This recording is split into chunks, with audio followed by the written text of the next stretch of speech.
Hello friends, आज अपन question start कर रहे हैं 501 से। पहला क्वेश्चन है ट्राई इन कैसा लिगेंड है। तो आपको बताएं, आप इथाइलिन डाईएमीन पढ़ते हो, फिर इसको ईएन बोलते हैं। एक डाई ईएन भी होता है और एक होता है ट्राई ईएन। ओके, आप अगर इलेक्ट्रो जो कोऑर्डिनेशन कंपाउंड पढ़ते हो तो आपके पास में ये लिगेंड आते हैं।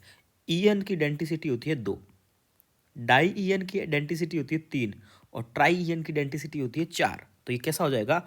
टेट्राडेंटेट लिगेंड हो जाएगा। आई बात समझ में? याद रखना है, लिगेंड के क्लासिफिकेशन में आता है।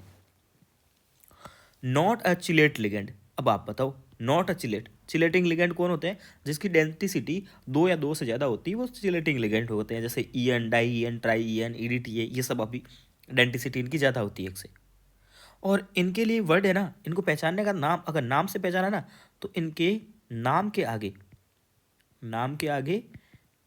बाई ट्राई नहीं लिखा होगा। नाम के आगे लिखा होगा इनके बेस, ट्रिस। एक 2 बार आया तो बिस, 3 बार आया तो ट्रिस, और 4 आया तो टेट्राकिस। ऐसे इसके नाम लिखते हैं। तो इसमें बिस आ रहा है, मतलब इसमें चिलेटिंग लिगेंड है।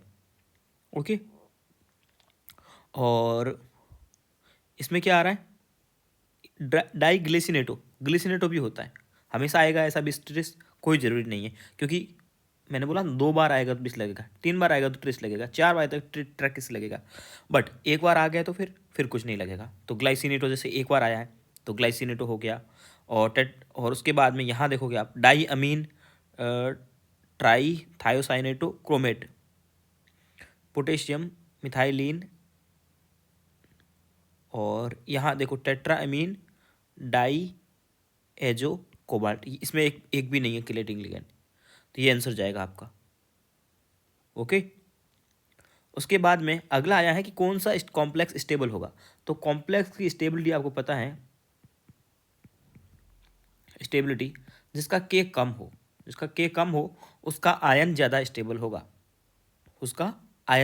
यहाँ तो आयन ही दे रखे हैं। ठीक है, तो जिसका के कम हो, के कम किसका है? थर्ड ऑप्शन का, complex stability for ionic part. यही बात होती है, जिसका के कम होता है उसकी स्टेबिलिटी ज़्यादा होती है। आगे बढ़ते हैं, शेप बतानी है आपको। बताओ, NiCO4 का तो मैंने भी आपको पढ़ाया था कि इसको रट के रखना है। NiCO4 कैसा होता है? टेट्राहेड्रल होता है और डायामैग्नेटिक होता है। तो NiCO4 तो टेट्राहेड्रल होगा। ये तो एकदम परफेक्ट है, लेकिन अपने को तो इनकरेक्ट पहचानना है। ठीक है, ये तो सही बात है। ओके, ये तो सही है। अगली बात है, इसको देखो आप, प्लेटिनम है। प्लेटिनम का देखो पहले, अब है ना हाइब्रिडाइजेशन में या तो आता है एस पहले या आता है डी पहले। एस पहले कब आता है? जब लिगेंड वीक फील्ड हो। और डी कब पहले आता है? जब लिगेंड स्ट्रांग फील्ड हो। तो यहाँ NH3 स्ट्रांग फील्ड लिगेंड है, Cl2 वीक है, कोई बात नहीं, एक भी स्ट्रांग होगा तो स्ट्रांग माना जाएगा। तो और इसमें कोऑर्डिनेशन नंबर कितना है? 2 और 2 4। तो 4 में हाइब्रिडेशन क्या बनेगा? 4 है कोऑर्डिनेशन नंबर, तो हाइब्रिडेशन DsP2 बनेगा। 4 और स्क्वायर प्लेनर होती है इसमें, तो ये भी सही है। इसको देखोगे, कोबाल्ट के साथ में ऑक्जिलेट है। ठीक है, कोबाल्ट के साथ में ऑक्जिलेट है। तो आप बोलोगे ऑक्जिलेट तो वीक फील्ड लिगेंड होता है, लेकिन एक एक्सेप्शन होता है। वो एक्सेप्शन क्या होता है? कि कोबाल्ट +3 के साथ में water and oxalate strong field ligand की तरफ काम करते हैं। क्या है? स्ट्रॉन्ग फील्ड लिगेंड होंगे। जब स्ट्रॉन्ग फील्ड लिगेंड होंगे तो क्या होगा? यहाँ पे हाइब्रिडाइजेशन sp3d2 नहीं आकर के D2sp3 आना चाहिए था। ठीक है, ओके, बढ़ते हैं आगे। अगला क्वेश्चन है, आइसोमर कितने बनेंगे? टोटल स्टीरियो आइसोमर कितने बनेंगे? ये मैंने आपको पहले भी एक बार लिखा भी रखा है, जब जी वो पढ़ाया था आपको कोऑर्डिनेशन नंबर। देखो, ये बहुत फेमस होता है, Ma2B2। इसके बनते हैं 2 आइसोमर। ठीक है, तो Ma2B2 कौन कौन से? इसको क्या लिखोगे आप? Ma2B2 है ये। ओके, कैपिटल ए क्यों लिखा? सिलेटिंग वाले को कैपिटल लिखते हैं। ठीक है, और इसको क्या लिखोगे? Ma3। इसको क्या लिखोगे? Ma2B2। और Ma2B2 इसके बनते हैं टोटल 3। याद रहेगा ये बात, याद ही रखनी है। मैंने जब आइसोमेरिज्म पढ़ाई थी कोऑर्डिनेशन वाली, तब याद भी रखाया था आपको। तो आप क्या करोगे, इसके तो बनेंगे 2, यानी कि सी का तो होगा P, सी का P 3 ऑप्शन में, पहला ऑप्शन तो कट गया। उसके बाद Ma2B2 के बनेंगे 3, ए का होगा Q, ए का Q 2 ऑप्शन में है, एक और ऑप्शन कट गया। उसके बाद में Ma3B3,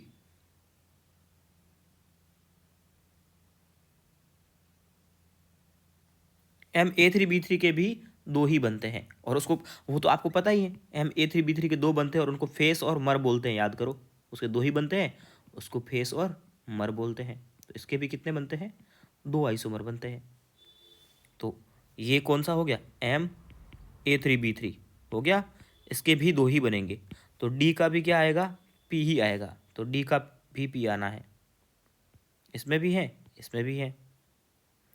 और B, अब अपने पास में कौन सा रह गया, B M, और ये है ना, इसमें है ना GI तो मिलेगी नहीं, आपको पता है। मैंने बोला था MAN और MANB1 की GI नहीं मिलती है, तो ये सिर्फ ऑप्टिकल आइसोमेरिज्म दिखाएगा, एक सिस और एक ट्रांस। तो इसके भी 2 ही बनेंगे, तो B का भी P ही होगा, B का भी P ही होगा। कितना अजीब क्वेश्चन है, सबके मैच ऑफ द फॉलोइंग में P ही जा रहा है, जा करके सब लोग जा करके P से मिल रहे हैं। ओके, IUPAC नाम अपने को बताना है इसी का। 2 लिगेंड एक साथ है, 2 कॉम्प्लेक्स साथ में, एक ये है और एक ये है। तो पहले जो पहले आता है उसके ऊपर पॉजिटिव आता है, फिर दूसरे वाले को नेगेटिव आता है। तो इसमें तो आएगा कोबाल्ट और इसमें आएगा कोबाल्टेट, पक्का। तो इसमें कोबाल्ट और कोबाल्ट बोल रहा है, गलत हो गया। कोबाल्ट और कोबाल्टेट बोलता है, मे भी सही हो। कोबाल्टेट कोबाल्टेट बोल रहा है, गलत है। कोबाल्ट और कोबाल्टेट बोल रहा है, सही है। पहला वाला कोबाल्ट होगा, दूसरा वाला कोबाल्टेट होगा। पॉजिटिव वाला कोबाल्ट, नेगेटिव वाला कोबाल्टेट होगा। पहले ऐसे 2 ऑप्शन हटा दिए। अब इसकी बात करते हैं, इसमें क्या क्या है। इसकी बात करो तो क्या होगा, हेक्साएमीन कोबाल्ट, हेक्साएमीन कोबाल्ट, ठीक है, हेक्साएमीन कोबाल्ट, ठीक है। उसके बाद में है हेक्सा, ये भी 6 है, तो क्या होगा, हेक्सा नाइट्रो। और नाइट्रोजन की इसको बोलते हैं आप नाइट्रो कंपाउंड, ये NO2 ही है, NO2 है ना, या तो नाइट्रोजन से जुड़ेगा या NO2 को ONO भी लिखते हैं। क्यों, क्योंकि ये आपका बॉन्डिंग अलग अलग शो करता है, फ्लेक्सीडेंट, ये लिगेंड अपनी डेंटिसिटी को चेंज कर सकता है, और साथ में कभी नाइट्रोजन से कभी ऑक्सीजन से जुड़ सकता है। तो नाइट्रोजन से जुड़ेगा तो उसे बोलेंगे नाइट्रो N, और ऑक्सीजन से जुड़ेगा तो अपन उसको बोलेंगे नाइट्रो O। तो यहाँ पर कॉम्प्लेक्स में ऑक्सीजन से जुड़ रहा है तो नाइट्रो O आएगा, N तो आ नहीं सकता, N नहीं आ सकता, तो ये ऑप्शन नहीं हो सकता, आंसर होगा 4th ऑप्शन। आया समझ में, आगे बढ़ते हैं। अगला बोलता है, which of the following has maximum value of enthalpy of atomization. Enthalpy of atomization की वैल्यू आपको NCERT में दे रखी है, और मैक्सिमम किसके लिए, ये डाटा बेस्ड है, मैं कुछ नहीं कर सकता इसमें। क्रोमियम के लिए मैक्सिमम होती है, इसका ग्राफ भी देखते हो तो पहले बढ़ती है फिर डिक्रीज होती है। NCERT में दे रखा है, याद रखना है। Maximum number of unpaired electron, देखो अब आप यहाँ पे इसमें आपको पता है, जब अपन बात करते हैं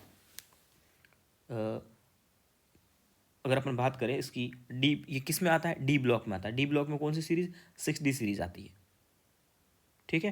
तो डी ब्लॉक अगर आपको याद होगा तो मैक्सिमम इलेक्ट्रॉन, अगर आप बात करोगे मैक्सिमम इलेक्ट्रॉन्स की, तो आपको पता होगा कि किस में आते हैं, मैग्नीज में आते हैं, क्रोमियम में आते हैं, ठीक है। तो आपको इसके लिए अगर 3D सीरीज में बात करो तो वो 3D सीरीज ऐसा आती है, scandium, titanium, vanadium, chromium, manganese. तो मैक्सिमम अनपेड इलेक्ट्रॉन मैग्नीज में आता है, ठीक है, मैग्नीज में आता है। अब आपको डी ब्लॉक पूरा याद होना चाहिए इस क्वेश्चन को करने के लिए। मैंने एक जगह लिख रखा है तो मैं उसी पे लिख के आपको दिखाता हूँ। मैंने ये लिख रखा है, देखिए, ठीक है। ये 3D सीरीज है, ये 4D सीरीज है, ये 5D सीरीज है, और 6D सीरीज इसके नीचे लिख रहा हूँ मैं। मैंने पूरी ट्रिक बता के रखा है डी ब्लॉक चैप्टर, अगर आप देखोगे तो इनको याद करने की। तो अब आप देखोगे यहाँ 6D सीरीज की ट्रिक में अभी भी याद रख देता हूँ। एक रात एक रात, 10 भूत, DBSG क्या होगा, 10 भूत, हंसो मत,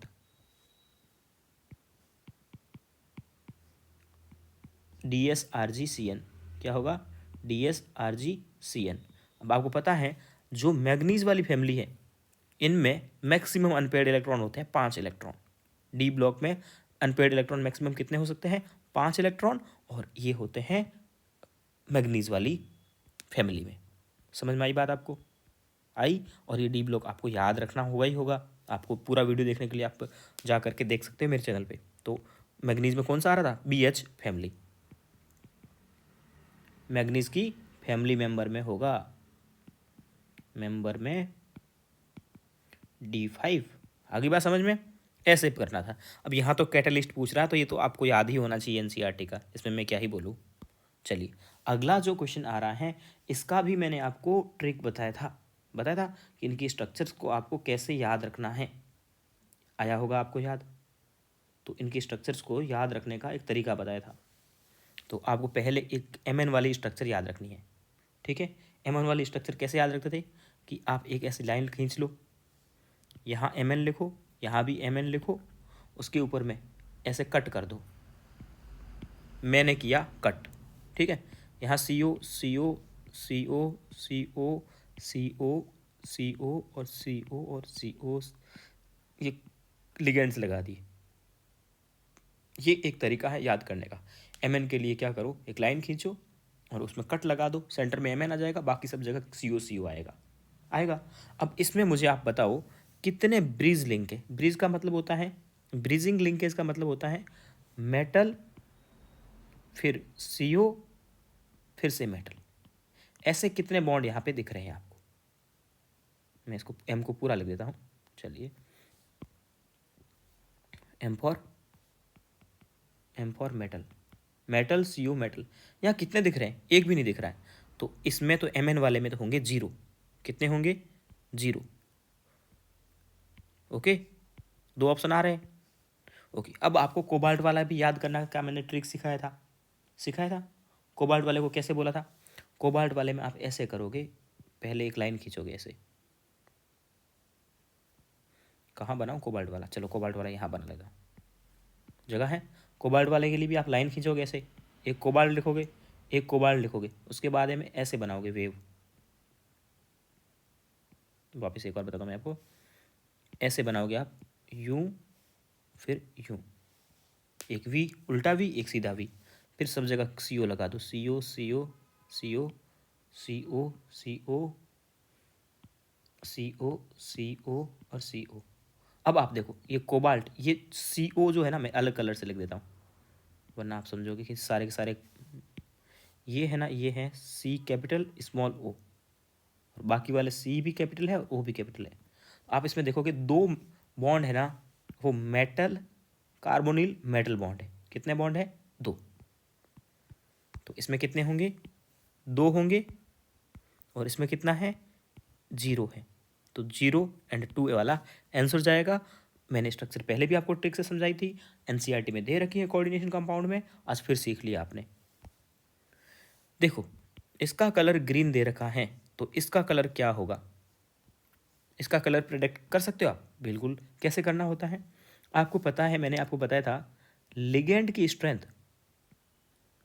आपको पता है। विब ग्योर लिखोगे पहले आप, विब, इसको ध्यान से समझना, ओके। क्या लिखोगे, विब ग्योर। देखो इधर जाओगे तो लेमडा बढ़ेगा, लेमडा बढ़ेगा, और इधर जाओगे तो लिगेंड जो होंगे ना वो वीक होते जाएंगे। लेफ्ट टू राइट जाओगे ना तो लिगेंड वीक होंगे।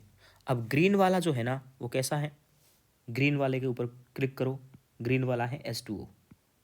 और आपको पता है आपने स्पेक्ट्रोकेमिकल सीरीज पढ़ी है कि लिगेंड की स्ट्रेंथ वाली, बहुत बार आई थी, याद करो। आई बार सानिया कूल स्टाइल से फिरोज छेड़ता है, जलता है, नाचता है, इडियट, नहीं इनकी सुनता कोई। तो EN तो स्ट्रॉन्ग फील्ड लिगेंड है। तो जो स्ट्रॉन्ग फील्ड लिगेंड होगा ना वो पीछे होगा, क्यों, क्योंकि राइट साइड जाओगे ना तो लिगेंड वीक होते जाते हैं, जो ज़्यादा वीक लिगेंड होगा उसकी लेमडा ज़्यादा होगी। तो अब जो आपका EN है ना वो क्या पॉसिबल हो सकता है, इन तीनों में से कोई एक कलर पॉसिबल हो सकता है। राइट वाले येलो, ऑरेंज, रेड तो हो ही नहीं सकते। येलो, ऑरेंज और रेड तो हो ही नहीं सकते, ये नहीं हो सकते। कौन सा हो सकते हैं, वॉयलेट, इंडिगो या ब्लू होगा, तो वॉयलेट वाला आंसर चला गया। ऐसे करना था क्वेश्चन, बहुत अच्छा क्वेश्चन है जेई का। क्या करना था आपको, लेफ्ट टू राइट जाते हैं तो लैम्डा क्या होता है, इंक्रीज होता है और लिगेंड वीक होते जाते हैं। तो वीक वाला लिगेंड राइट साइड में होगा और ईएन है स्ट्रांग, तो वो उसके लेफ्ट साइड में रहेगा। अगला है स्पिन फ्री कॉम्प्लेक्स कौन सा है। कुछ हाई स्पिन होते हैं, कुछ लो स्पिन होते हैं, और अपने को बताना है स्पिन फ्री कॉम्प्लेक्स, मतलब कि वीक फील्ड लिगेंड वाला बताना है आपको। ओके, बढ़े आगे। इनकरेक्ट कौन सा है, फोटोग्राफी में बिल्कुल हाइपो सॉल्यूशन काम में आता है, ये लास्ट में कोऑर्डिनेशन में यूज दे रखे हैं, तो हाइपो फोटोग्राफी में काम आता है, सही बात है। और साइनाइड के कॉम्प्लेक्स इलेक्ट्रोप्लेटिंग में काम आते हैं, ये बात भी सही है। ईडीटीए लेड पॉइजनिंग में काम आता है, ये बात भी सही है। और ये जो आपका है रोजी रेड पीपीटी, इसका नहीं आता है। रोजी रेड पीपीटी आपको पता है आता है आपका डी निकल वाले का, निकल वाले कॉम्प्लेक्स का आता है। और आजकल आपके साथ में प्रैक्टिकल केमिस्ट्री और जुड़ गई है, और उसमें वो सब टेस्ट वेस्ट है, उनकी सारा डिटेल में टेस्ट है, दे रखे हैं। ओके, तो आप उसमें पढ़ते हैं अपन लोग रेजिडेड पीपीटी, निकल वाले का आता है, निकल का डीएमजी के साथ में कॉम्प्लेक्स होता है। जब मैंने आपको पढ़ाया था कोऑर्डिनेशन, तब उसमें ये भी समझाया था। अब बताते हैं कि यहाँ पे किस, देखो जैसे अपन यहाँ बोल रहे हैं कंपाउंड ये दिया है, उसमें कितने टाइप के बॉन्ड है। अगर आप PCl5 की बात करें तो PCl5 में मैंने आपको बहुत बार बताया था, इसमें एक क्लोरीन होता है, एक क्लोरीन ये, एक क्लोरीन ये, एक क्लोरीन ये, 3 क्लोरीन एक ही प्लेन में होते हैं, इनकी बॉन्ड लेंथ सेम सेम होती है। 2 क्लोरीन आउट ऑफ बॉन्ड होते हैं, उनकी बॉन्ड लेंथ लंबी होती है। तो इसमें 2 टाइप के बॉन्ड होते हैं। कितने टाइप के, 2 टाइप के बॉन्ड होते हैं या नहीं होते हैं, ठीक है। ये बात आपको पता है, तो ये तो गलत हो गया, PCl5 में एक टाइप का बता रहा है, गलत है। और SF6 की बात करें, अगर SF6 की भी आपको स्ट्रक्चर बता रखी है कि सल्फर होगा, फ्लोरीन होगा, फ्लोरीन होगा, फ्लोरीन होगा, ये एक ही प्लेन में 4 फ्लोरीन है, ठीक है। उसके बाद 2 फ्लोरीन और होंगे, एक ऊपर एक नीचे, बट ये 6 के 6 फ्लोरीन एक ही बॉन्ड लेंथ के होंगे, सेम बॉन्ड लेंथ होंगे। यहाँ सबकी बॉन्ड लेंथ इक्वल होगी, बॉन्ड लेंथ इक्वल होगी, ये बात भी सही है। तो SF6 में तो एक ही टाइप का बॉन्ड होगा। Cr2O7 की स्ट्रक्चर बात करोगे तो इसमें 2 टाइप के बॉन्ड होते हैं, एक तो डबल बॉन्ड वाला जो छोटा होता है, एक सिंगल बॉन्ड वाला बड़ा होता है, तो इसमें भी 2 टाइप के बॉन्ड होते हैं। B2S6 में 2 टाइप के बॉन्ड होते हैं क्या, यस बिल्कुल। B2S6 की स्ट्रक्चर भी आप जानते हो, बोरॉन, बोरॉन, ये हाइड्रोजन 4 हाइड्रोजन टर्मिनल वाले होते हैं, इनकी बॉन्ड लेंथ इक्वल होती है, और 2 बॉन्ड ऐसे होते हैं जिनको बोलते हैं बनाना बॉन्ड, याद करो। और इन बनाना बॉन्ड की बॉन्ड लेंथ थोड़ी सी ज़्यादा होती है। तो इसमें कितने टाइप के बॉन्ड हो गए, 2 टाइप के। और ये सही भी बोल रहा है 2 टाइप के, बाकी सब वाले गलत बोल रहे हैं। तो ये भी एक अच्छा क्वेश्चन था, नया क्वेश्चन। ओके, अगला अगला देखिए, ऊपर वाला जो क्वेश्चन पढ़ा वही आ गया, बनाना बॉन्ड किस में होता है, B2S6 में होता है। अब स्टेबिलिटी ऑफ ये कार्बन फैमिली वाले आयंस की बात कर रहे हैं, तो अपन, मैं बहुत बार आपको बता चुका हूँ यार कि इसमें होता है इनर्ट पेयर इफेक्ट। क्या होता है, inert pair effect. Carbon family में 2 टाइप की ऑक्सीडेशन स्टेट चलती है, काशी गए संत प्रभु, 2 टाइप की स्टेबिलिटी चलती है इसमें, 2 टाइप की आयंस चलते हैं, एक +2 वाला और एक +4 वाला। +4, अब ऐसा होता है कि प्लस ज़्यादा वाला एक होता है, ज़्यादा वाला एक होता है लो वाला। ऐसी बात है बोरॉन फैमिली में करते हैं, नाइट्रोजन फैमिली में करते हैं, कार्बन फैमिली में करते हैं, ठीक है। बोरॉन फैमिली में क्या होता है, +3 और +1 होता है, कार्बन फैमिली में +2 और +4 होता है, नाइट्रोजन फैमिली में +3 और +5 होता है। और तीनों ही फैमिली का कॉमन सी बात है कि जो लोअर ऑक्सीडेशन स्टेट होती है उसकी stability down the group increase होती है, और हायर वाले की डाउन द ग्रुप डिक्रीज होती है। इसको इनर्ट पेयर इफेक्ट बोलते हैं। अब आप देख लो तो ये भी सही है, ये भी सही है, ये भी सही है, इन दोनों को ये तो दिख रहे हैं, देख लो आप, यही तो इनर्ट पेयर इफेक्ट है, आंसर 4 जाएगा, ठीक है। फ्लोरीन सिर्फ और सिर्फ सिंगल ऑक्सो एसिड बनाता है, ये नीट में 3 बार क्वेश्चन आ चुका है। ठीक है, एनसीईआरटी का ही है। और फ्लोरीन सिर्फ और सिर्फ एक ही ऑक्सो एसिड बनाता है एनसीईआरटी में, देखो हेलोजन फैमिली में जा करके। ओके, कौन सा हाइड्रोलाइसिस नहीं करता है? तो आपको मैं बता दूं, SF6, 3 मॉलिक्यूल याद रखने आपको, SF6 और NCl3 और CCl4, ये लोग हाइड्रोलाइसिस नहीं शो करते। रीज़न सबका अलग अलग है। इसका रीज़न होता है स्टेरिक हिंड्रेंस, इसका रीज़न है वैकेंट ऑर्बिटल नहीं है, वैकेंट ऑर्बिटल नहीं है। और इसका क्या कारण है? Steric hindrance, steric hindrance. तो आंसर जाएगा फोर्थ ऑप्शन। अगला क्वेश्चन, CH4 गैस किससे बनेगी? भाई बहुत आसान क्वेश्चन है। जो अब जब आप कार्बन फैमिली पढ़ते हो तो उसमें आपको मिथेनॉइड मिलते हैं, मिथेनॉइड होते हैं कुछ कंपाउंड्स, कुछ कंपाउंड को मिथेनॉइड्स बोलते हैं। मिथेनॉइड्स उनको बोलते हैं जिनको हीट करोगे तो वो आपके मीथेन गैस देते हैं। तो ये तो याद रखने वाला है, कौन कौन मिथेनॉइड होते हैं। Al4C3 इसको हीट करो, या Be2C इनको हीट करोगे तो ये मीथेन देंगे, मीथेन गैस होती है। तो ये याद करने वाला क्वेश्चन है। ऐसा ही एसिटिलाइड भी होता है, वो कौन होता है? कैल्सिन। ये क्या देता है? इसका और याद कर दो, CH ट्रिपल बॉन्ड CH देगा, बहुत इंपॉर्टेंट है। ठीक है, आगे बढ़ते हैं। S8 के बारे में अपने को सही बातें बतानी है। S8 आपने पढ़ा था ना कि एनसीईआरटी में एक क्राउन होता है और एक चेयर फॉर्म होती है, इसके 2 फॉर्म होते हैं। ठीक है, तो जब भी आप इसके बारे में बात करते हो तो मान लो क्राउन फॉर्म ही बनाते हैं, एस एस एस एस, कितने हो गए रे, पता ही नहीं लग रहा है। 3 ऊपर 2 5, अरे 5 कैसे हो गए सही? S8, हाँ 6 थोड़ी बनाने, 8 बनाने हैं। तो 5 और 3 8, ये क्राउन बनता है। तो सल्फर है, ऑक्सीजन फैमिली का है, तो हर एक सल्फर के पास में 2 लॉन पेयर होते हैं। ठीक है, 2 bond pair 2 lone pair. Hybridization क्या होगा? sp3। थर्ड वाला स्टेटमेंट करेक्ट है। भले आप देख लो भाई, लॉन हाइब्रिडाइजेशन कैसे निकालते? Bond pair plus lone pair. इसने 2 बॉन्ड बना रखे हैं और हर सल्फर के पास में 2 लॉन पेयर है। बिल्कुल, आगे बढ़ते हैं। चलिए, एक स्टेटमेंट तो अपने को सही पकड़ गया। There are 8 lone pairs of electrons. नहीं, ये बात गलत है। लॉन पेयर कितने हैं स्ट्रक्चर में? आप देखो, काउंट करो, 8 एटम है, हर एक एटम के ऊपर में 2 लॉन पेयर हैं, तो टोटल हो जाएंगे 16 लॉन पेयर। कितने? 16 लॉन पेयर होंगे। सेकंड गलत है, आंसर जाएगा फर्स्ट ऑप्शन। अब ये फर्स्ट वाला बोल रहा पाई बॉन्ड है ही नहीं, इसमें कहाँ पाई बॉन्ड दिख रहा? सारे के सारे सिंगल बॉन्ड दिख रहे हैं। पहला सही बात है, क्वेश्चन सारे एनसीईआरटी के हैं। अगला बात है, कौन सा सिलिकेट के बारे में सही है? एक बार आप बेराइल का स्ट्रक्चर के, बेराइल के क्वेश्चन पहले भी आप मेरे से 3 बार सॉल्व कर चुके हैं। बेराइल होता है आपका साइक्लिक। कैसा होता है? साइक्लिक होता है।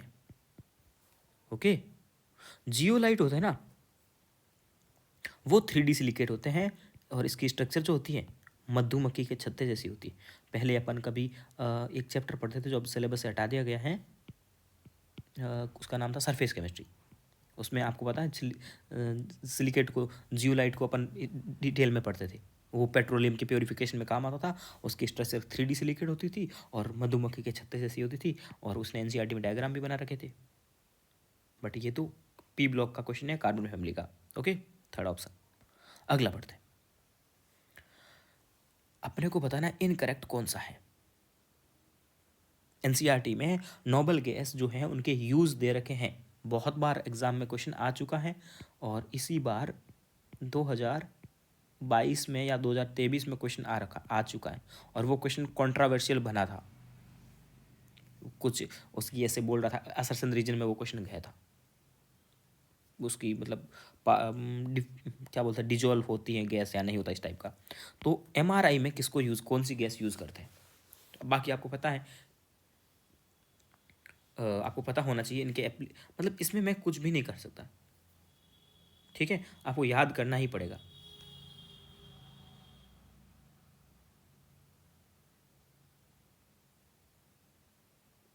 ठीक है, एमआरआई में कौन सी गैस होगी? अगर आप देखोगे ना तो पी ब्लॉक में एक ब्लॉक बना करके, एक ब्लॉक मतलब एक डब्बा बना करके दे रखा है। एमआरआई में काम आती है हीलियम गैस। कौन सी गैस? हीलियम गैस काम में आती है। हीलियम कहाँ कहाँ काम आती है? न्यूक्लियर रिएक्टर में काम आती है, पहला ऑप्शन सही है। और साथ में काम आती है एमआरआई में। नियॉन बोटेनिकल गार्डन में आती है, आर्गन बल्ब के अंदर में भरी जाती है। ओके, एनसीईआरटी का है। बोरेक्स बीड किसको बोलते हैं? बोरेक्स बीड का कंपोजिशन क्या है? याद रखना है भाई, ये तो खुद बोरेक्स है। ठीक है, B2O3 को ही बोरेक्स बीड बोलते हैं। और साथ में ये होता है। और बोरेक्स बीड है ना, इस बार आपको डिटेल में पढ़ना पड़ेगा। अभी मैं प्रैक्टिकल वाला थ्योरी पढ़ाना शुरू करूँगा तो पढ़ाऊँगा। जब अपन एनायन का और कैटायन का टेस्ट करते हैं तो बोरेक्स बीड टेस्ट होता है। और बोरेक्स बीड टेस्ट किसके लिए होता है? डी ब्लॉक के एलिमेंट के लिए होता है। ये क्वेश्चन पहले भी मैं आपको करा चुका हूँ। और उसका फॉर्मूला बनता है B2O3, उसको बोलते हैं मेटाबोरेट। क्या बोलते हैं इसको? क्या बोलोगे? मेटाबोरेट। आपको पता है 500 तक क्वेश्चन पहले हो चुके हैं, उनका PDF मैंने टेलीग्राम चैनल पे डाल दिया है, तो जा करके डाउनलोड कर लेना। Aqueous solution of borax. अब बोरेक्स का फॉर्मूला क्या होता है? ये रहा फॉर्मूला, यहाँ से कॉपी करके लाते हैं अपन। कॉपी पेस्ट में मैं बहुत एक्सपर्ट हूँ। ओके, यहाँ से लेके आ गए यहाँ पे। ये है आप, अरे बाप रे, कुछ ज़्यादा बड़ा नहीं हो गया? इसने मेरा मजाक, मैंने इसका मजाक बनाया, इसने मेरा मजाक बना दिया। चलो, इसको जैसे ही पानी में घोलोगे तो ये एक तो मिलेगा Na, एक मिलेगा B4। ठीक है, पानी को तो छोड़ ही दो, यहाँ पे 10H2O होते हैं, बट यही है। तो Na से पानी मिल करके NaOH बना देगा। ठीक है, और बोरॉन से रिएक्शन करा करके BOH होल थ्राइस बना देगा, बनाएगा। ये है बेसिक नेचर का।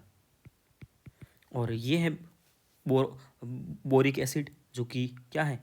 Weak acid. इसके बारे में तो अपन पढ़ ही चुके पहले भी कि वीक मोनोबेसिक एसिड है, वीक एसिड है। और ये स्ट्रॉन्ग बेस है NaOH। तो एक स्ट्रॉन्ग बेस और एक वीक एसिड आपस में लड़ाई करेंगे, जीतेगा कौन? Strong base. तो इसका नेचर कैसा हो जाएगा बोरेक्स का? बेसिक। और सबसे बड़ी बात बताऊँ ना, एनसीईआरटी के 11th वाली एनसीईआरटी में पी ब्लॉक के पीछे 4 क्वेश्चन दे रखे हैं, उसमें से एक क्वेश्चन यही है और एग्जाम में आ भी चुका है। पीछे भी क्वेश्चन दे रखे होते हैं MCQ वाले भी, वो करने जरूरी होते हैं। बॉन्ड स्ट्रेंथ का ऑर्डर पूछ रहा है। बॉन्ड स्ट्रेंथ में क्या होता है ऑर्डर? तो अपने को पता था incorrect. Bond strength down the group अजीब सा होता है, कोई फिक्स नहीं होता, बट हाँ ये गलत है। बॉन्ड स्ट्रेंथ का एक तो वो था, चल बाहर फालतू इंसान, एक तो ये ऑर्डर था। उसके अलावा ऑक्सीजन फैमिली में देखते हो ना, तो सल्फर पहले आएगा, H2, फिर O2, फिर ये सब। ओके, ये आता है, ये गलत है, सिलिकॉन वाला। अगला है, क्यों बताऊँ क्यों, रीजन क्या है कि ये क्लोरीन आगे क्यों आया? इनमें लॉन पेयर होते हैं और कार्बन फैमिली में कोई लॉन पेयर नहीं है। लॉन पेयर नहीं है तो इसमें कोई एक्सेप्शन, लॉन पेयर नहीं तो एक्सेप्शन नहीं होगा। डाउन द ग्रुप जाओगे तो बॉन्ड की स्ट्रेंथ कम होती जाएगी। तो पहले कार्बन कार्बन आना चाहिए, सिलिकॉन पीछे आना चाहिए था। ठीक है, अगला बोलता है a gas which used to anaesthetic dental surgery. अब यार N2O को यूज़ करते हैं, पी ब्लॉक का क्वेश्चन है NCERT का।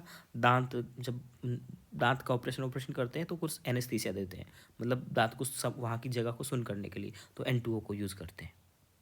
अगला है O2 gas can not be obtained. किसके डिकम्पोजिशन से O2 गैस नहीं निकलती है? कल ही अपन ने क्वेश्चन दिया था, और ये इसमें निकलती है N2 गैस। जब इसमें N2 निकलती है तो ये यहाँ से O2 तो नहीं निकलेगी। ओके, अगला क्वेश्चन है highest catenation property. Catenation property का एक ऑर्डर दे रखा है NCERT में। कैटेनेशन मतलब कार्बन कार्बन आपस में जोड़ करके लंबी सी चेन बनाते हैं, बहुत आसान क्वेश्चन है। तो कार्बन की सबसे ज़्यादा होती है कैटेनेशन टेंडेंसी, फिर सिलिकॉन 10, फिर लेड बिल्कुल कैटेनेशन दिखाता ही नहीं है। ये ऑर्डर है, याद रखना पड़ेगा आपको। ऑर्डर याद रखो, क्वेश्चन तो आसान है, हर कोई करेक्ट कर देगा कि कैटेनेशन में सबसे ज़्यादा कार्बन ही एक बॉन्ड बनाता है, तो कैटेन कार्बन ज़्यादा आएगा, बट ऑर्डर भी याद होना चाहिए। अगला क्वेश्चन है S3O9। S3O9 की स्ट्रक्चर आपको आनी चाहिए, कैसे स्ट्रक्चर बनती है मैं बना के दिखाता हूँ यहाँ पे। सल्फर ऑक्सीजन, सल्फर ऑक्सीजन, मतलब कि बेंजीन जैसी स्ट्रक्चर होगी। अल्टरनेटिव, एक जगह सल्फर लगाओ, एक जगह ऑक्सीजन लगाओ, जहाँ सल्फर है वहाँ पे 2 जगह ऑक्सीजन लगाना है। NCERT का ही डायग्राम है। 2-3 बार बनाओगे याद हो जाएगा। ओके, अब क्या बोलता है इसमें, आपको ना को रेशियो निकालना पी अपॉन क्यू का। पी क्या चीज़ है, total number of pi pi bond. Total number of pi bond कितने हैं, 6 हो गए। और sp3 हाइब्रिडाइज एटम कितने हो गए, हर एटम sp3 हाइब्रिडाइज है। कैसे है, अगर सल्फर का देखोगे तो इसने एक बॉन्ड ये बना रखा डबल, एक ये 2 3 और 4 sp3 है। ऑक्सीजन को देखोगे, ऑक्सीजन के पास 2 लॉन पेयर है, 2 बॉन्ड पेयर है। ऑक्सीजन के पास हमेशा 2 लॉन पेयर होते हैं, तो इसका भी हाइब्रिडेशन sp3 है। तो टोटल एटम कितने हो गए जिनके पास में sp3 हाइब्रिडेशन है, सबके सब sp3 है, तो इनका रेशियो आ जाएगा 1। ओके, आगे बढ़ते हैं। अगला है सल्फ्यूरिक एसिड। सल्फ्यूरिक एसिड मतलब कि H2SO4। अब इसके बारे में अपने को क्या बताना है, करेक्ट स्टेटमेंट बताना है। It has high boiling point and high volatility.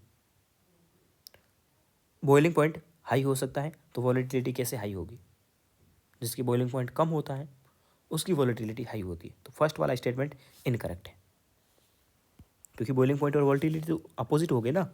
Okay भाई, जो आसानी से बॉयल हो जाता है उसकी वेपर फटाफट बनेगी। अगर आपका बॉइलिंग पॉइंट हाई है तो वॉलेटिलिटी क्या होगी, कम होगी।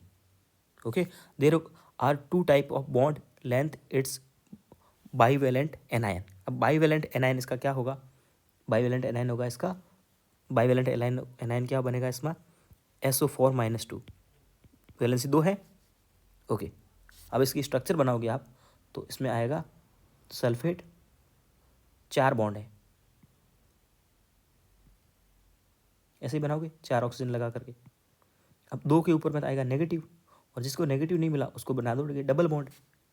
अब इसमें चलता है रेजोनेंस, रेजोनेंस है, रेजोनेंस होगा तो क्या होगा, इसमें क्या होगा, रेजोनेंस होगा, होगा रेजोनेंस। और रेजोनेंस का क्या कहता है, बॉन्ड लेंथ इक्वल कर देगा, रेजोनेंस में होगा, और रेजोनेंस की वजह से बॉन्ड लेंथ इक्वल आएगी। ये क्या बोल रहा है, 2 टाइप की बॉन्ड लेंथ होगी, नहीं, बॉन्ड लेंथ एक ही होगा ड्यू टू रेजोनेंस। तो सेकंड वाला भी इनकरेक्ट है, तो सेकंड भी इनकरेक्ट और फर्स्ट भी इनकरेक्ट, तो आंसर चला जाएगा 4th ऑप्शन। ओके, आगे बढ़ते हैं। देखो, ब्लीचिंग एजेंट याद रखना है, ड्राई कंडीशन में किसको ब्लीच, ओजोन जो होता है ना उसका ब्लीचिंग एजेंट, यानी किसी दूसरे का कलर उड़ाने के लिए काम में लेते हैं, और उसको काम में लेते हैं O3 को ड्राई। जब भी ड्राई ब्लीचिंग एजेंट पूछे तो O3 आंसर जाता है। ओके, अगला है, कौन सा कॉम्प्लेक्स है जो एनायन है। अभी अपन ने क्वेश्चन किया था कि एनायन कॉम्प्लेक्स जो भी होता है उसके लास्ट में 8 लगाते हैं, जिसके भी लास्ट में 8 दिख रहा हो वो क्या होगा आपका, एनायनिक होगा। ये देखिए 8 आ गया, 8 आ गया, ये आंसर आ गया, आसान। अगला question, number of unpaired electrons count करने हैं। पहले वाले में अपन MnF6 की बात करें, MnF6 की बात करें तो Mn इसमें +2 में है, Mn +2 में है तो D5S2 होता है, इसका इलेक्ट्रॉनिक कन्फिग्रेशन है D। फ्लोरीन है weak field ligand, weak field ligand है, तो 5 के 5 इलेक्ट्रॉन अनपेड होंगे, तो इसका तो आ जाएगा 5। क्यू का आएगा, सॉरी हाँ, मतलब कि क्या ही अजीब क्वेश्चन गलत करवाने की कोशिश कर रहा है। ये बी है, बी का मैच, बी कौन किससे मैच करेगा, पी से मैच करेगा, तो बी का आंसर क्या जाएगा, पी। बी का पी एक ही ऑप्शन में है, आंसर आ गया। मैं ऐसे ही मन मर्जी से कुछ भी उठा सकता हूँ, क्रोमियम भी उठा सकता था, कोई दिक्कत नहीं। मैंने मैग्नीज उठाया क्योंकि मैग्नीज बहुत आसान होता मेरे लिए, उसको उठा के चेक किया, आंसर आ गया। नहीं आता तो मैं 2 और चेक करता। अगला क्वेश्चन है कि NH3 जो मॉलिक्यूल है वो लेस पोलर है NF3 से। तो अपन ने कल भी डिस्कस किया था कि NH3 की बात करें तो इसमें हाइड्रोजन बॉन्ड पेयर की वजह से जो डायपोल मोमेंट प्रोड्यूस होता है वो, प्लस में लॉन पेयर की वजह से जो डायपोल मोमेंट प्रोड्यूस होता है, सबके सब एक ही डायरेक्शन में होते हैं, सेम डायरेक्शन। ठीक है, कल भी क्वेश्चन डिस्कस किया था, NCERT में आपको पढ़ने को बोला था, आप पढ़ते हो नहीं। ठीक है, तो NH3 का सेम डायरेक्शन में होता है, क्या क्या, बॉन्ड पेयर की वजह से प्लस लॉन पेयर की वजह से म्यू। जबकि इसमें क्या होगा, बॉन्ड पेयर की वजह से और लॉन पेयर की वजह से जो डायपोल मोमेंट प्रोड्यूस होता है वो अपोजिट डायरेक्शन में होता है। क्या होगा, अपोजिट डायरेक्शन में। तो इसका डायपोल मोमेंट का जो ऑर्डर आता है NH3 का ज़्यादा आता है। ये तो बोल रहा है NH3 का कम आ रहा है, तो स्टेटमेंट सेकंड फर्स्ट वाला क्या हो गया, इनकरेक्ट हो गया। Fluorine is more electronegative than hydrogen atom, बिल्कुल सही है। फ्लोरीन की इलेक्ट्रोनेगेटिविटी अगर आप चेक करोगे, इलेक्ट्रोनेगेटिविटी फ्लोरीन की और इलेक्ट्रोनेगेटिविटी हाइड्रोजन की, फ्लोरीन तो पूरी पीरियोडिक टेबल में ज़्यादा इलेक्ट्रोनेगेटिव होता है। सही बात है। तो स्टेटमेंट फर्स्ट इनकरेक्ट है, सेकंड करेक्ट है। चलो अगला पूछ रहा है एम्फोटेरिक ऑक्साइड, ये 2023 में जेई में आया क्वेश्चन।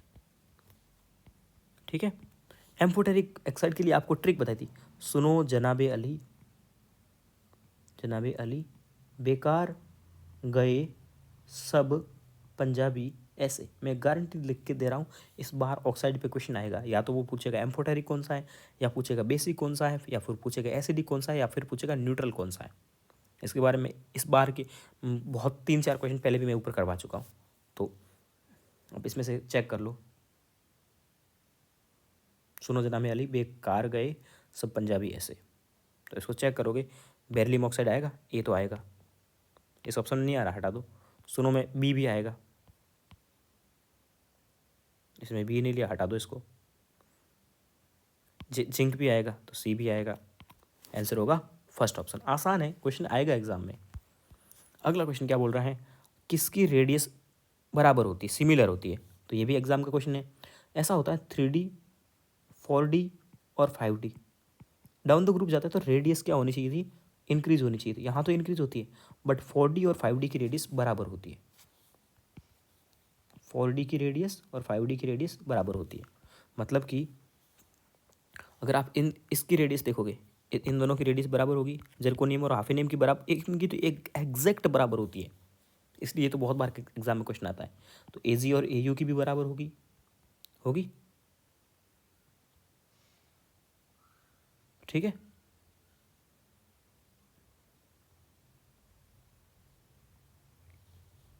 क्या MN और CR की बराबर होगी, बिल्कुल नहीं होगी।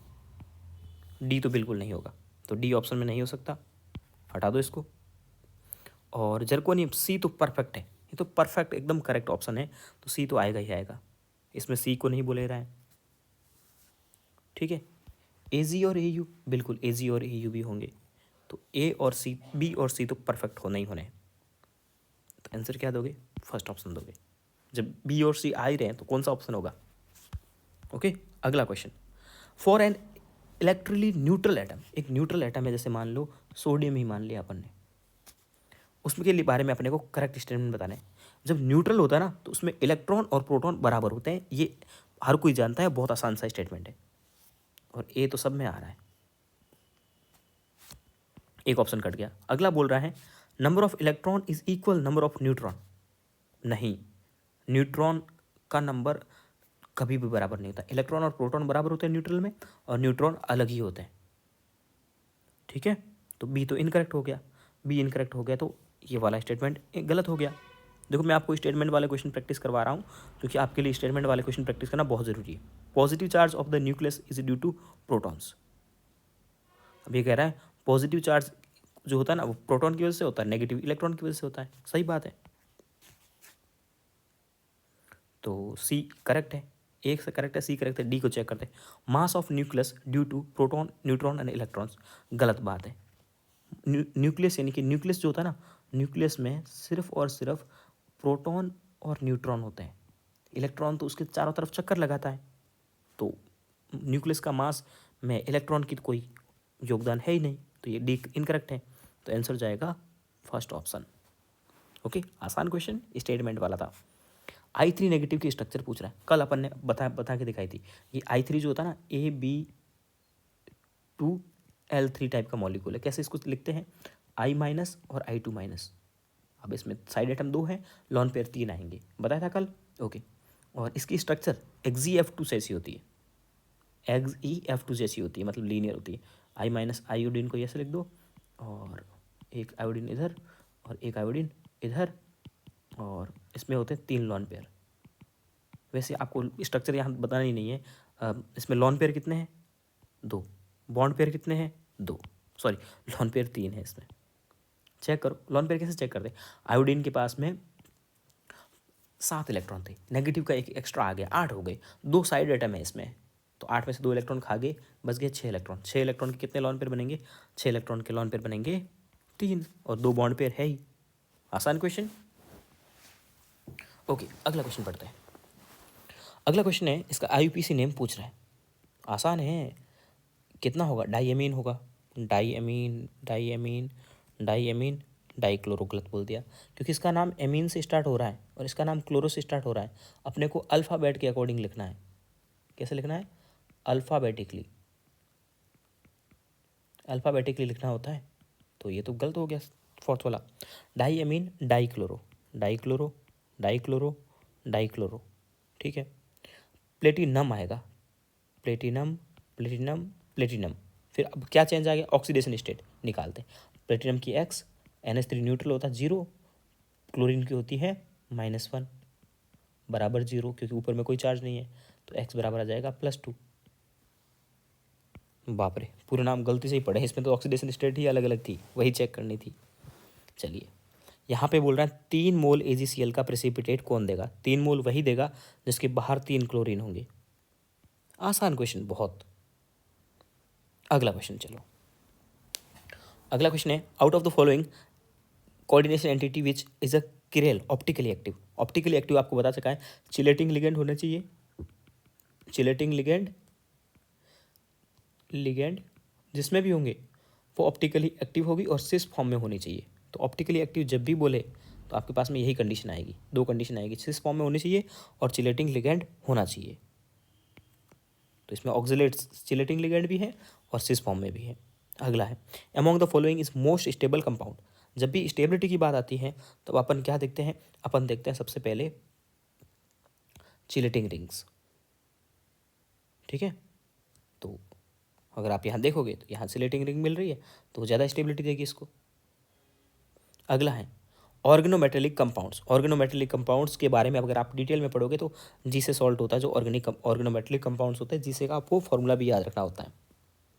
फिर अगला आता है, which of the following system has maximum value of, मतलब म्यू की वैल्यू, इलेक्ट्रोमैग्नेटिक मोमेंट निकालना है, मैक्सिमम किसकी होगी आपको बताना है। पहला बोला है D5, D5 है, साथ में कंडीशन दे रखी है कि पेयरिंग एनर्जी कम लग रही है, पेयरिंग एनर्जी कम है तो आप इसको पेयर करवाओगे। पहले में क्या कर रहा है? पेयरिंग में एनर्जी कम लग रही है तो यहाँ क्या होगी? स्ट्रॉन्ग फील्ड लिगेंड होगा, पेयरिंग होगी, पेयरिंग होगी। तो आपको पता है T2G के 3 ऑर्बिटल बनते हैं नीचे, EG के 2 बनते हैं ऊपर, तो 5 इलेक्ट्रॉन है, तो 1 2 3 4 और 5। अनपेड इलेक्ट्रॉन कितना बच गया? यहाँ 1 बन गया। ओके, अगला क्या बोलता है? D8 tetrahedral. टेट्राहेड्रल का मतलब ही हो गया स्ट्रॉन्ग फील्ड लिगेंड है। स्क्वायर प्लेनर होता तो वीक, सॉरी वीक फील्ड होगा, स्क्वायर प्लेनर होता तो स्ट्रॉन्ग फील्ड होता और टेट्राहेड्रल वीक फील्ड होगा। D8 है, D8 में अगर आप फिल करने जाओगे, करो फिल, 1 2 3, अगला इलेक्ट्रॉन ऊपर जाएगा, वीक फील्ड लिगेंड है, 4 5 6 7 8, अनपेड कितने बच गए? 2। अगला है D6 high spin. High spin का मतलब हो गया फिर से weak field ligand. High spin बोले, पेयरिंग एनर्जी कम बोले, टेट्राहेड्रल बोले, इनका मतलब होता है वीक फील्ड लिगेंड। तो D6 है, क्या बोला है? वीक फील्ड लिगेंड है। क्या करोगे? 6 इलेक्ट्रॉन फिल करने, 1 2 3 4 5 6, अनपेड कितने बच गए? 4 अनपेड बच गए। तो मैक्सिमम अनपेड तो इसी में है।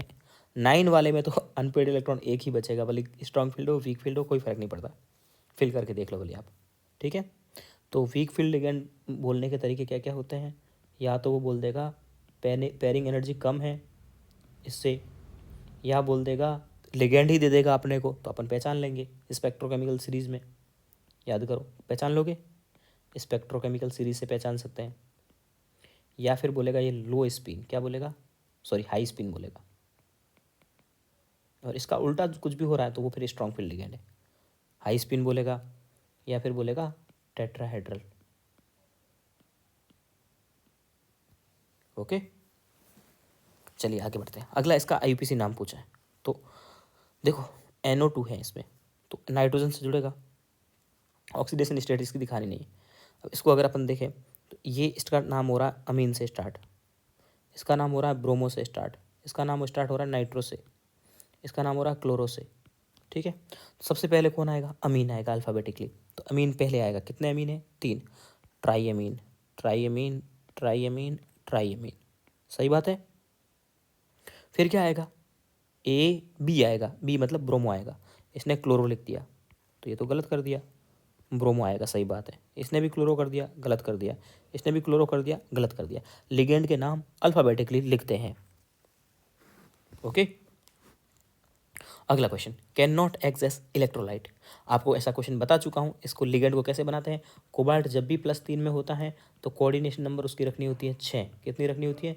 6। जैसे मैं इस लिगेंड की बात करूँ, अगर इसको अगर कॉम्प्लेक्स बनाना होगा तो पहले सेंट्रल मैटर एटम को लिखोगे, फिर 6 लिगेंड लिखोगे, और 6 लिगेंड लिखने के लिए जितने न्यूट्रल लिगेंड पड़े उनको सबको पहले अंदर डालोगे। 5 न्यूट्रल थे, अब 1 लिगेंड कम पड़ रहा है तो एक आ जाएगा क्लोरीन। बाहर कितने क्लोरीन बचेंगे? 2। तो ये 2 क्लोरीन है ना, 2 आयन में बन जाएंगे। एक पूरा कॉम्प्लेक्स 1 आयन बनेगा, टोटल 3 आयन मिलेंगे यहाँ पे। ठीक है, इसको देखो, कोबाल्ट लिखा पहले, उसके बाद NH3 कितने हैं? 3 है। अब 3 एटम दूसरे कम पड़ रहे हैं, तीनों के तीनों क्लोरीन अंदर काम में आ गए। बाहर कोई आयन है ही नहीं। जब बाहर आयन हो गए नहीं तो क्या होगा? वो इलेक्ट्रोलाइट की तरह काम नहीं कर सकता। यहाँ लिखा कैन नॉट, मतलब काम नहीं कर सकता। तो ये वाला इलेक्ट्रोलाइट की तरह काम नहीं कर सकता क्योंकि इसके बाहर कोई क्लोरीन है ही नहीं। अगला है, ब्राउन रिंग में आयरन की ऑक्सीडेशन स्टेट क्या होती है? आपको याद रखनी है, ब्राउन रिंग में आयरन की ऑक्सीडेशन स्टेट +1 होती है। ओके। अगला है हेक्साफ्लोरोफेरेट, मतलब कि Fe(F6) और ऊपर फेरेट लिखा है, मतलब नेगेटिव चार्ज है। कितना? -3। अब आपको इसके बारे में अनपेड इलेक्ट्रॉन पता करने, ये NCERT का क्वेश्चन है, डायरेक्ट एकदम NCERT में प्योर दे रखा है, यही दे रखा है। Fe(F6) में देखोगे तो इसका इलेक्ट्रॉन Fe +3 में है, +3 में है तो क्या होगा? D6S2 होता है। अब इसका +3 इलेक्ट्रॉन हटा दोगे तो D5 आ जाएगा। और यहाँ पर फ्लोरीन वीक फील्ड लिगैंड है। फ्लोरीन कैसा है? यहाँ देखो, आपको पता लग गया वीक फील्ड लिगैंड है। अब आप क्या करोगे? इसकी T2G और ईजी फिल करोगे, बनाओगे ऑर्बिटल। तो ऑर्बिटल बना करके फिल करने जाओगे तो 1 2 3, ये T2G, ये ईजी। वीक फील्ड लिगैंड है तो पेयरिंग नहीं करोगे। 1 2 3 4 5 और 6। अनपेड इलेक्ट्रॉन कितने बच गए? सॉरी, 5 इलेक्ट्रॉन फिल करने थे, 6 नहीं करने थे। तो 5 के 5 इलेक्ट्रॉन अनपेड है। आसान क्वेश्चन था। ओके। अगला question, which of the following does not have optical isomer. Optical isomer वो होते हैं जिनके पास चिलेटिंग लिगेंड होते हैं। यहाँ चिलेटिंग लिगेंड है, चिलेटिंग लिगेंड है, चिलेटिंग लिगेंड है। ये ऑप्टिकल आइसोमरिज्म में दिखाएंगे? ये नहीं दिखाएगा। कितना आसान क्वेश्चन है। रिड्यूसिंग एजेंट की तरह काम कौन करता है? जो अब Mn की स्ट्रक्चर देखी थी, याद करो Mn की। तो Mn सिंगल नहीं रहेगा, Mn डाइमर के फॉर्म में रहता है। ठीक है, डाइमर के फॉर्म में। तो वो जो डाइमर बनाता है वो पहले रिड्यूसिंग एजेंट की तरह ही काम करता है। ओके। आज का काम इतना बहुत है, बहुत थक गया मैं, 50 क्वेश्चन करवा लिया आपको। मिलते हैं कल। आपका कोई भी डाउट हो, कुछ भी आपका सजेशन हो, कमेंट बॉक्स खुला है, मेरा इंस्टाग्राम खुला है, मेरा व्हाट्सएप खुला है, टेलीग्राम खुला है, कहीं पे भी आप पूछ सकते हो।